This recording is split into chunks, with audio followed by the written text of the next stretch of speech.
Tons of news going on around the Concho Valley, including crashes, crimes, and jury trials. Hey, we may even be getting some rain. So, enough talking about it. Let's get into it. I'm Matt Trammell, and this is Live.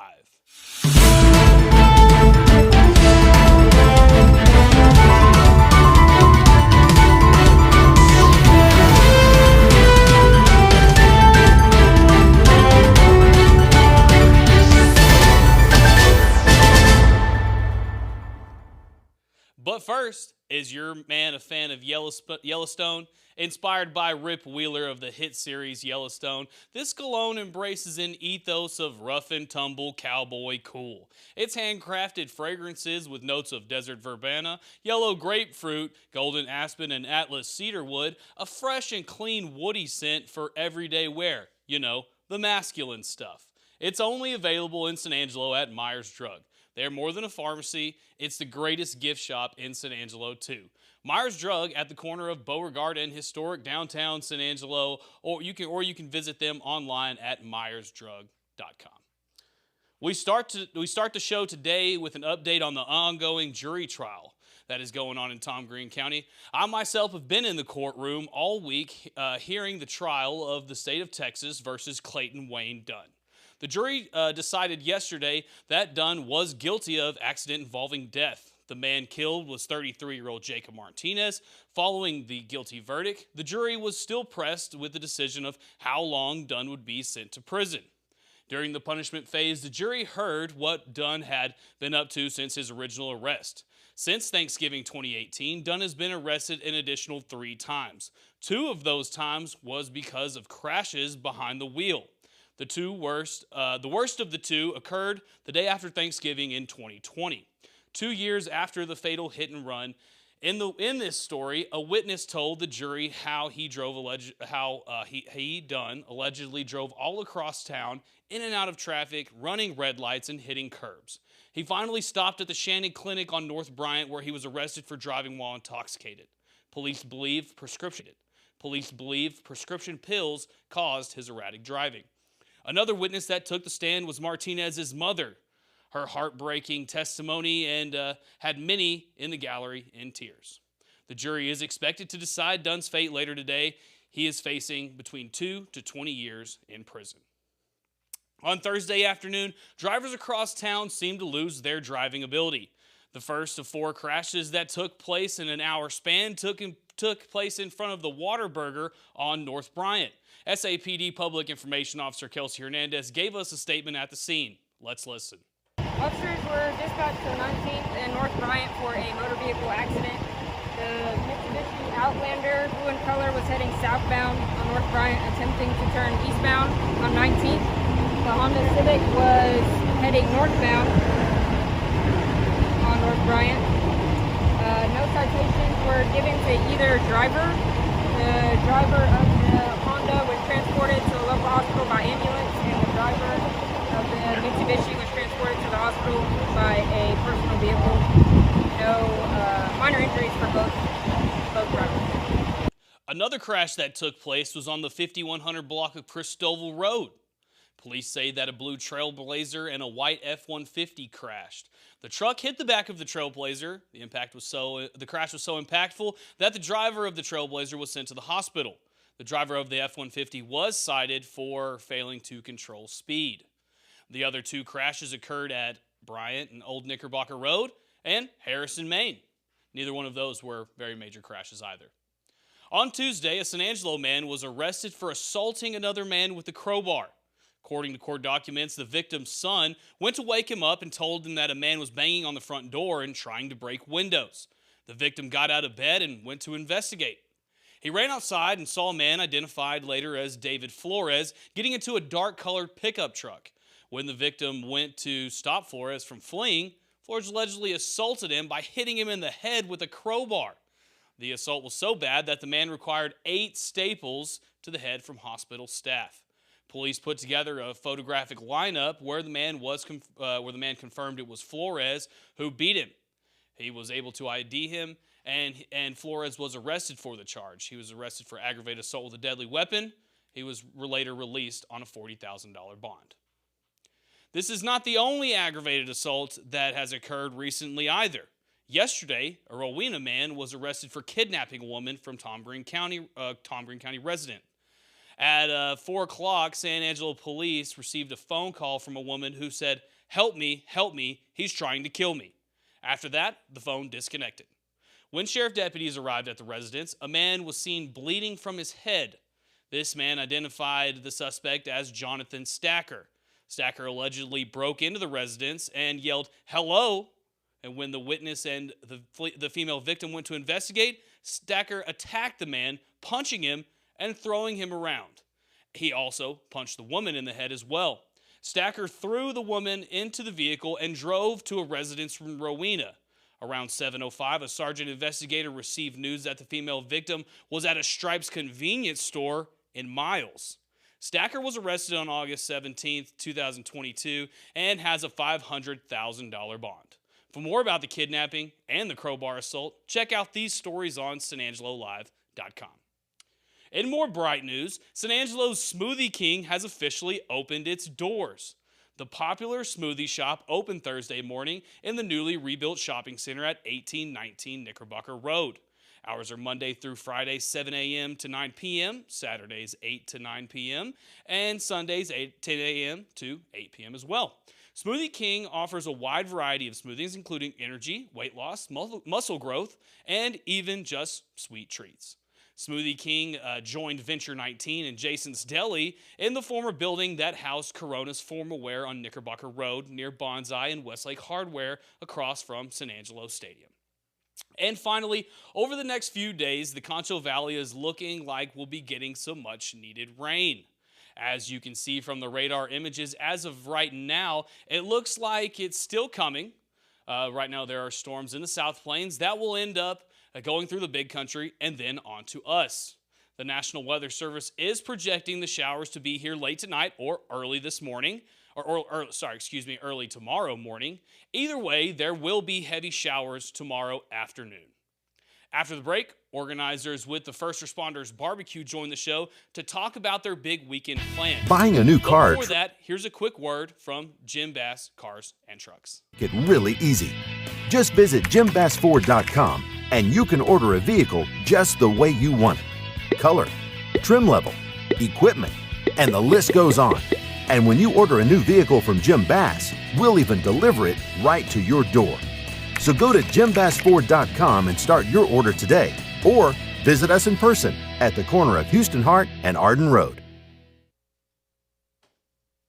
Welcome back. I'm Yantis Green here on Live, and joining me today are Wendy Johnson and Patricia Murdoch, and here we're going to talk about the upcoming First Responders Barbecue. This is the third annual, sort of. Yes. Well, sort of, yeah, because 2020, unfortunately, COVID hit and we weren't able to have the second one then, but this will be the third annual. This will be the third annual First Responders Barbecue. Where is it and what goes on out there? Well, it is at Spillway Road. Okay. So for people that don't know maybe where that's at, just go past the airport, go out about, what would you say? Maybe like half a mile, but right past the Right past that. the paintball place. Yes. Or dirt bike Take a place, right, yes. go out to Spillway Road. There'll be, we have vendor booths available this year. Patricia will be talking about that a little bit more. And we just have a big cook-off, and it's always a benefit, so. Okay, and let's talk about the vendor booths for a little bit. What kind of vendors are you looking for? What kind do you have? Okay, we have some food and snack vendors, and then we're also looking for craft vendors, or if you have an item you want to sell. We just ask that it not be any kind of barbecue because that's what the competition is. Okay. So we do have a small fee for the vendors, but we don't keep any of that. That goes directly to the benefit. Okay. And this year, now, what day is it and who is it benefiting? It is September 16th through the 18th, Okay. and it is going to benefit a young boy named Jackson Robbins. He is 6 years old, super sweet little boy. So we haven't had a chance to meet him yet because of the chemotherapy that he's going through, Okay. but we hope to soon. And so he's going through some medical challenges, and the benefit is to sort of help with the cost of that. Yes, sir, yes. Every year, we try to make this a benefit to where it helps provide funds needed for someone in the community or our surrounding counties. Okay. And the cooking teams are, if I remember right, some of them, or a lot of them, are first responders. They are. We have a lot of military vets that are out there. We have first responders, EMS, doctors, nurses. We actually have a team that comes up from Del Rio. Okay. He is a patrol officer, I believe, down there. His son is a fireman here, and his daughter is a nurse here. Okay. So it's and you know, law enforcement, first responders are a big family, really. So this is Yes. this is a pretty good time for a good cause. It is. It is a very good time. we We have have a lot of fun. We do. We have a lot of fun. We do. And it's big enough area to where people can bring their RVs or campers. They have to Okay. be self-contained. But you can, in other venues, sometimes you don't have the leisure to be able to park your RV and your pit and your vehicles all together. So Okay. a lot of times people come out and make it a family event, family weekend. All right, and you can't really have a really great first responders cook-off without T-shirts. Oh, yes, absolutely. Well, we're sporting last Yeah, year's these are last year's. shirts, but this year we are, of course, the staff will have our teams on the back, those that sponsor for us. Okay. We're going to list them on the back. But we are going to be selling T-shirts to the public this year, and Okay. that is another donation from one of our sponsors, and all of the funds from that will be going to Jackson also. All right, so they need to come out that weekend of the 15th, 16th, 17th of Yes. September out at the End Spillway Road for the First Responders Barbecue Cook-Off. And I know from experience that we need judges. Yes, we need a lot of judges. We've actually, every year we try to add a different category. Okay. This year we've actually added 2. So we have a jackpot beans category. All right. It's an open, so it's anything goes. So we'll need judges to test beans, traditional poppers, chicken ribs, brisket. But we also have a junior and senior category kids queue. Okay. We did add the junior kids queue last year, but this year we've put in a different age group for the senior. Okay. So it's going to be a lot of fun for folks of all ages. Yes. And going to raise some money for really, really good cause. Yes, sir. Yes. Okay. Absolutely. The main event will be on the 17th, it's Saturday. Yes. I think the first turn-in time is at 10. Yes. Okay. 10, and then we'll have our awards around 5 o'clock. So it's going to be a good Saturday afternoon sort of thing. Yes. Bring your chairs, bring your tents, bring your coolers. We're good. It couldn't be a more beautiful spot. I mean, right there on Lake Nasworthy, and there's those big old pecan trees. Oh, it's beautiful. It is is. a It really, is really really nice. nice spot. And out it's there. spread out to where you don't feel like you're just on top of one another. I know there's Yeah. a lot of concerns with different things being on the rise, but it's nice to where if you do feel like you have those concerns, you can wear your mask if you prefer to. There's enough open space. You're not just right there on top of each other. But we do encourage the public to come out and be a part of that as well, because we have the vendors and we have different things going on. They can donate to try some of the cooks' food if they have that out there. Okay. So.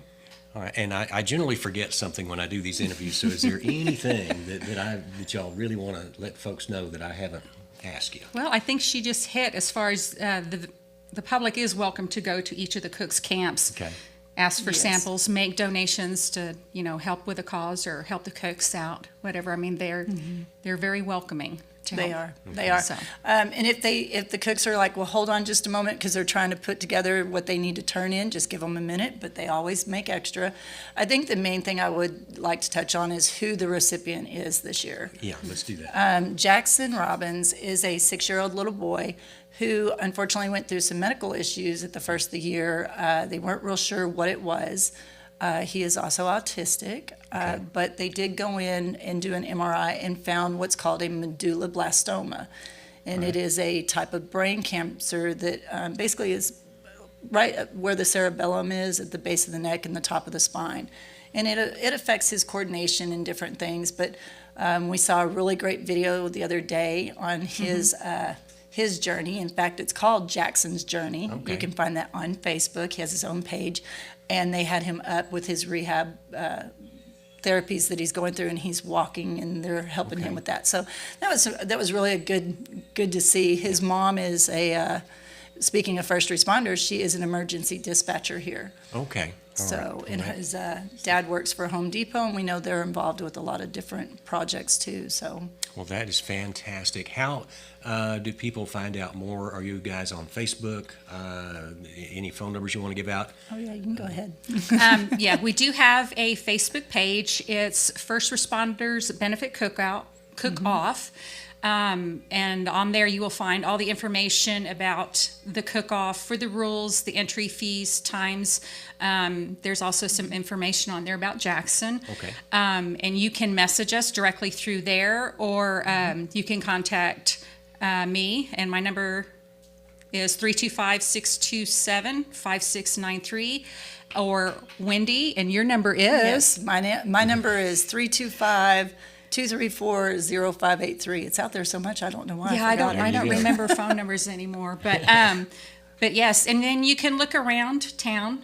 We have some flyers up at several different places, and we are still hoping to get some more sponsors. Yes. I think an important thing that we want to make sure everybody knows is that the people volunteering to put on this event, do not keep any of the funds. No. Just whatever is needed to put on the show, and then everything else goes to Jackson. Goes to Jackson. Yeah, Very we good. do not take a portion of that. In fact, our vendors, when they come out, because we had a few vendors last year, we have a vendor spot fee, but we do not ask for any kind of percentage from what they make or anything like that. We want to Okay. make sure that it always goes to who it is. And that's the thing. We have a really great committee. We've had some other people come up that are going to be volunteering. We've been working behind the scenes for, I don't know, about 3 or 4 months on things, maybe longer, 5, Since 6 last months. year, I think we took like a 3-month break. Yeah, we get a little bit of time, but we're always behind the scenes trying to work it up and figure out what we can do next year. What can we add that might bring, people back? So Okay. we always want to make sure that we have that opening. Well, it's a great event, lots of fun, Oh, yes, great lots of fun. location, and I'm looking forward to being back out there again. Maybe I can actually make it to the brisket this time. Yeah, We'll tell you what time to be yeah, there. we'll let you know. All right, sounds great. Patricia Murdoch and Wendy Johnson, Yes. thank you so much Thank you. for coming. Thank you for And having us. Matt Trammell will be right back. Thank you. When it comes to unique pieces you can't find anywhere else, Kano's Diamonds and Coins is your one-stop shop. With over 24 years in the diamond and coin industry, Kano's Diamonds and Coins is West Texas's choice for diamonds, jewelry, coins, silver, and gold. Owner Bill Kano stands by his work and offers free consultations, including estate jewelry. Don't just trust anyone with your valuables. Come see the staff at Kano's at 1016 West Beauregard in San Angelo. Just a little heads up. They will be having a benefit for Jackson at the Cristobal Ice House on September 4th, so make sure you go out there and help out him and his family. If you enjoyed the show, don't forget to like us and follow us on all of our social media pages. The school year is kicked off, and with that, Cover One is gearing up and getting ready to go. Tonight, the Central Bobcats and the Lakeview Chiefs will be scrimmaging opponents. Bobcats have Coronado at home, and Lakeview is in Kermit. Cover One coverage will begin next Friday night, but we wish both teams good luck tonight. This has been another episode of the Live Daily News. For all of us here at San Angelo Live, thanks for watching, and we'll see you tomorrow.